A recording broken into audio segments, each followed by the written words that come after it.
মধুবন জঙ্গলে দুটি চিড়িয়া থাকতো। তারা দুই বোন ছিল। একটার নাম ছিল টুনি চিড়িয়া আর আরেকটার নাম ছিল মিনু চিড়িয়া। টুনি চিড়িয়া দেখতে খুব সুন্দরী ছিল আর মিনু চিড়িয়া দেখতে খুব একটা ভালো ছিল না, গায়ের রংটাও কালো ছিল। সেই কারণে ওর মা পিহু চিড়িয়া টুনি চিড়িয়াকে খুব বেশি ভালোবাসতো।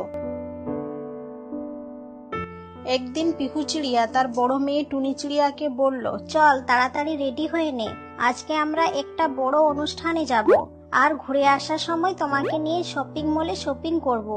তখনই মিনু চিড়িয়া তার মাকে বলল, মা আমাকেও নিয়ে চলো তোমাদের সাথে, আমার কাছে তো শুধু 2 জোড়া ড্রেস আছে আর টুনি দিদির কাছে 10 জোড়া থেকেও বেশি ড্রেস আছে।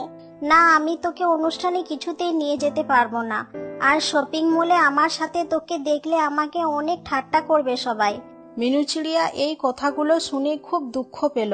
টুনি চিড়িয়া আর ওর মা ওখান থেকে চলে গেল। মিনু চিড়িয়া যখনই ঘর থেকে বাইরে যায় তখন সবাই ওকে উল্টো পাল্টা কথা বলে, কারণ মিনু চিড়িয়া দেখতে খারাপ ও কালো, তাই এই কারণে ওকে সবাই কালো পেতনি বলে। মিনু চিড়িয়া লোকের কথা শুনে খুব দুঃখ পায়, কিন্তু কি করবে, কিছু করার নেই, সে চুপচাপ থাকে। ওই জঙ্গলে রাজু নামে একটা কাক থাকতো। রাজু মিনু চিড়িয়ার খুব ভালো বন্ধু। রাজু কখনোই মিনু চিড়িয়াকে দুঃখ দেওয়ার মতো কোনো কথা বলে না, আর মিনু চিড়িয়া মনে মনে রাজুকে ভালোবেসে ফেলেছে। একদিন মিনু চিড়িয়া একা বসে বসে মনে মনে ভাবছে, আর কতদিন মনের কথাটা লুকিয়ে রাখবো, এবার রাজুকে বলেই ফেলবো।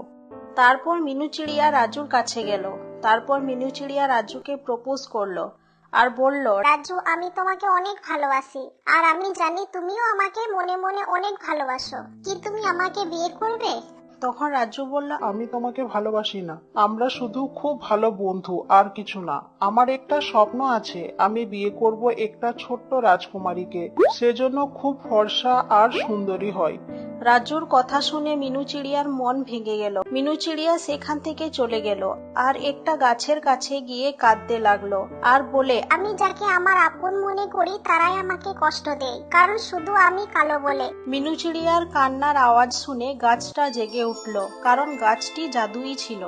আর সেই জাদুই গাছটি মিনু চিড়িয়াকে বলল, কি হলো মা মিনু, তুমি কাঁদছো কেন?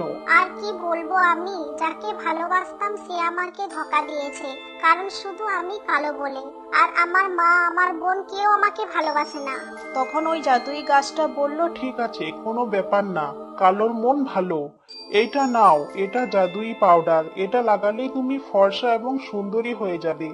যেমনই মিনু চিড়িয়া ওই জাদুই পাউডারটা লাগালো, সাথে সাথেই সে ফর্সা এবং খুব সুন্দরী হয়ে গেল। কিছুক্ষণ পর সেখানে রাজু কাক চলে এলো।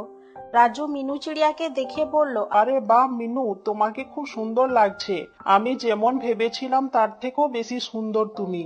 তখন মিনু চিড়িয়া বলল, এ তো জাদুই পাউডারের কামাল। এই জাদুই পাউডারটা যেমন আমি লাগিয়েছি, সাথে সাথে ফর্সা আর সুন্দরী হয়ে গেলাম। তখন রাজু বলল, মিনু, কি তুমি আমাকে বিয়ে করবে? হ্যাঁ নিশ্চয়, আমি তোমাকে নিশ্চয় বিয়ে করব।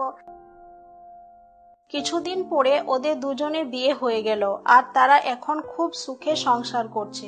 বন্ধুরা, এটা ছিল আমাদের আজকের গল্প। যদি আপনাদের এই গল্পটা ভালো লেগে থাকে তাহলে ভিডিওটিকে লাইক করে দিন আর এইরকম আরো গল্পের জন্য আমাদের চ্যানেলটিকে সাবস্ক্রাইব করবেন।